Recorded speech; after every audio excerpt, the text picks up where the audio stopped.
রমজান মাসের দিনের বেলা অধিক হারে তিলাওয়াত করা, বিশেষ করে যারা দারুল কিরাতের খিদমতে আছেন। এলাকায় তো নিশ্চয়ই দারুল কিরাত আছে, মৌলভীবাজার জেলায় দারুল কিরাত থাকবে না কিভাবে? আছে, অবশ্যই আছে, আপনাদের এলাকায়ও আছে আমি নিশ্চিত, আলহামদুলিল্লাহ। তো দারুল কিরাতের খিদমতে যারা শরিক আছেন, শরিক থাকবেন। এটা এর দারুল কিরাতের কথা আমি আর বেশি করে বলতে চাই না, শুধু এতটুকু বলতে চাই যে এই প্রতিষ্ঠান আল্লাহর কাছেও বড় মকবুল, এবং দুনিয়াতে আল্লাহ এই প্রতিষ্ঠানের মাধ্যমে তার কোরআনে পাকের যে নূর চমকিয়েছেন। ফুলতলি সাহেব রহমতুল্লাহ আল্লাহর সবচেয়ে বড় কারামত হচ্ছে যে আল্লাহর ওলি হাজার নয় লক্ষ লক্ষ মানুষের জবানের মধ্যে শুদ্ধ কোরআনে পাক উঠিয়ে দিতে পেরেছিলেন। বিশ্বাস করেন, এই খেদমতের সাথে যদি ইখলাসের সাথে জড়িত থাকেন, কোনোদিন ইখতিয়াজ, কোনোদিন মানুষের কাছে হাত পাতা লাগবে না, ইনশাআল্লাহ কোনোদিন মানুষের কাছে হাত পাতা লাগবে না। আল্লাহ আপনাকে দুনিয়াতেও বেইজ্জত করবেন না, হাসরের ময়দানেও শর্মিন্দা করবে। তো যারা দারুল কিরাতের সাথে জড়িত তারা তো খেদমত করবেনি, কিন্তু যারা দারুল কিরাতের সাথে জড়িত নয়, অর্থাৎ কোনো না কোনো কারণে অন্য কাজে ব্যস্ত, তো হয় আপনার কোরআন শুদ্ধ আছে, নইলে শুদ্ধ নয়। যদি শুদ্ধ না থাকে, আমার বুজুর্গরা, আমার চাচা দাদা যারা আছেন এখানে, অনেক বয়স্ক মানুষ, অনেক তরুণরাও আছেন, আমি অনুরোধ করছি এই সকল ওয়াজ নসিহত এগুলো অনেক পরের বিষয়। কোরআন শরীফ যদি শুদ্ধ না হয় আপনার নামাজ শুদ্ধ হবে না। এই জন্য দয়া করে আপনি যেভাবেই পারেন সময় বের করে কোরআন শরীফ শুদ্ধ করার চেষ্টা করুন। দারুল কিরাতে ভর্তি হন, সূরা জামাতে ভর্তি হন। একটা সূরা শিখা অবস্থায় আপনি মারা যান, কিয়ামত পর্যন্ত আপনার আমল নামার মধ্যে আল্লাহ কোরআনের তিলাওয়াতের সওয়াব পৌঁছে দেবেন। নাহলে কোরআন শরীফ যে ব্যক্তির শুদ্ধ না, হয়তো হতে পারে অনেকেরই যে একসময় পড়েছিলেন, এখন দেখা গেছে অনেকটা দুর্বল হয়ে গেছে, একটু পড়তে কষ্ট হয়, তবুও বাদ দেবেন না। আল্লাহর নবী সাল্লাল্লাহু আলাইহি ওয়াসাল্লাম বলেছেন যে আল মাহিরু বিল কোরআনি মা সাফারাতিল কিরামিল বারারা, যে ব্যক্তি কোরআনের মাহির, পণ্ডিত, কোরআনের ইলম বেশি যার মধ্যে, তার হাসর হবে অনেক সম্মানী নবী এবং ফেরেশতাদের সাথে। আর الذي يقرأ القرآن ويتتعتع فيه وهو عليه شاق له أجران, আর যে ব্যক্তি কোরআন পড়ে কিন্তু পারফেক্টলি পড়তে পারে না, মাহির নয়, পণ্ডিত নয়, বারবার আটকে যায় এবং তার খুব কষ্ট হয় শেষ করতে, তবুও বাদ দেয় না, বারণ করে হলেও পড়ে, ওই রকম ব্যক্তি যে কষ্ট করে হলেও বাদ দেয় না পড়ে, আল্লাহ তাকে কোরআনের ওই আলিমের চাইতে 2 গুণ বেশি প্রতিদান দান করবেন। তাইলে বাদ দেবেন না, রমজান মাসের দিনের বেলাটা কোরআন শরীফ তিলাওয়াতে বেশি মনোযোগ দেবেন। এমন নয় যে আপনাকে সব কাজ বাদ দিতে হবে, আপনি দোকানে বসে আছেন, কেসে বসে তিলাওয়াত করেন, সমস্যা কি?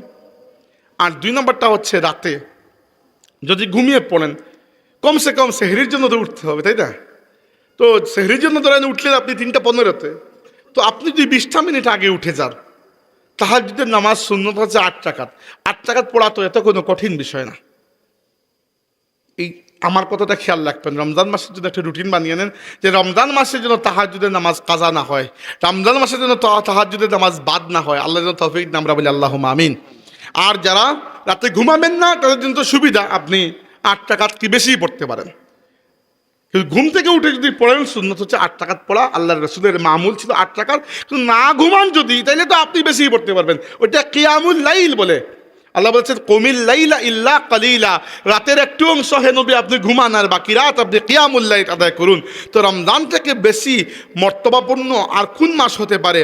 আল্লাহর নবী সাল্লাল্লাহু আলাইহি ওয়াসাল্লাম একবার খুতবা দেওয়ার জন্য মিম্বরে উঠছেন, প্রথম সিঁড়িতে পা রাখলেন, বললেন আমিন।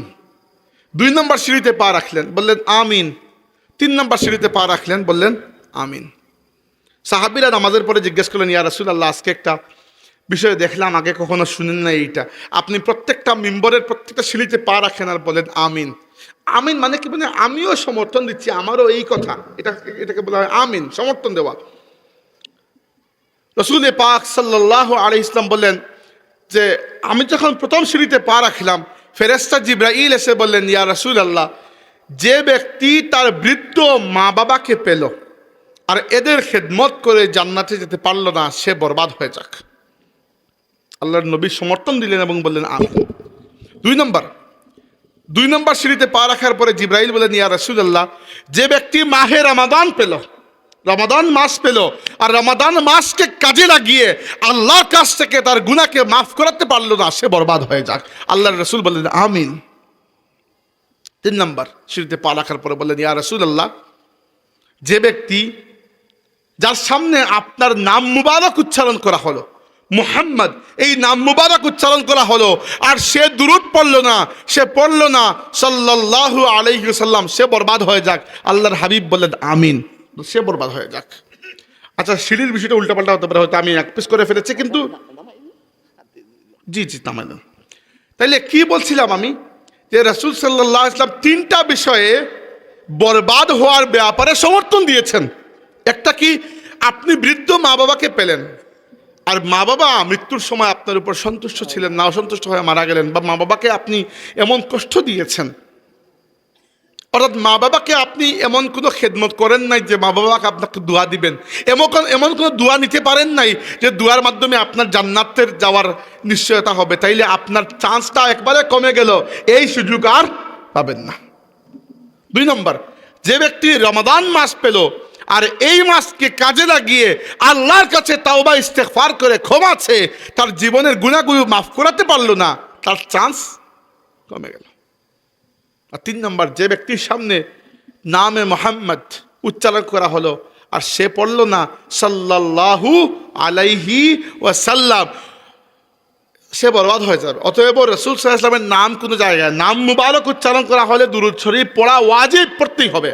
এবার আমার মতলবের বিষয়টা হচ্ছে, ওই যে রমাদান মাসের বৈশিষ্ট্য কি জন্য এত বেশি? কারণ এই মাসকে আল্লাহ তাবারাকা ওয়া তাআলা কোরআন নাজিলের মাস বানিয়ে দিয়েছেন। শাহরু রমাদানাল্লাযী উনজিলা ফীহিল কুরআন, রমজান মাসে কোরআন নাজিল হয়েছে, আর কোরআন হচ্ছে মানব জাতির সাথে আল্লাহ তাবারাকা ওয়া তাআলার সম্পর্কের একমাত্র রশ্মি। ওয়াতাসিমু বিহাবলিল্লাহি জামিআন ওয়া লা তাফাররাকু, আল্লাহ বলেছেন তোমরা আল্লাহর রশ্মিকে মজবুত করে আঁকড়ে ধরো আর বিচ্ছিন্ন হয় না। এই রশ্মি কি? হাদিসে এর ব্যাখ্যা এসেছে, আল্লাহর রশ্মি হচ্ছে কোরআন। আল্লাহর নবী সাল্লাল্লাহু আলাইহি ওয়াসাল্লাম বলেছেন যে আল কোরআনু হাবলুল্লাহিল মামদুদ মিনাস সামাই ইলাল আরদ তরাফুহু বিয়াদিল্লাহি ওয়া তরাফুহু বিআইদিকুম, এই কোরআন আসমান থেকে জমিনে ঝুলানো একটা মজবুত রশি, এই রশির এক প্রান্ত তোমাদের হাতে, আরেক প্রান্ত আল্লাহর হাতে।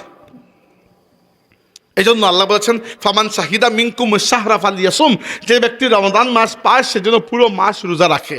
এবার রমাদান মাসে দিনের বেলা রোজা ফরজ, রাতের বেলা নফল নামাজকে আল্লাহ নফল রেখেছেন, ফরজ করেন নাই, করলে কিন্তু পড়তে হতো, কিন্তু নফল রাখলেও এর সওয়াবের কোনো সীমা নাই।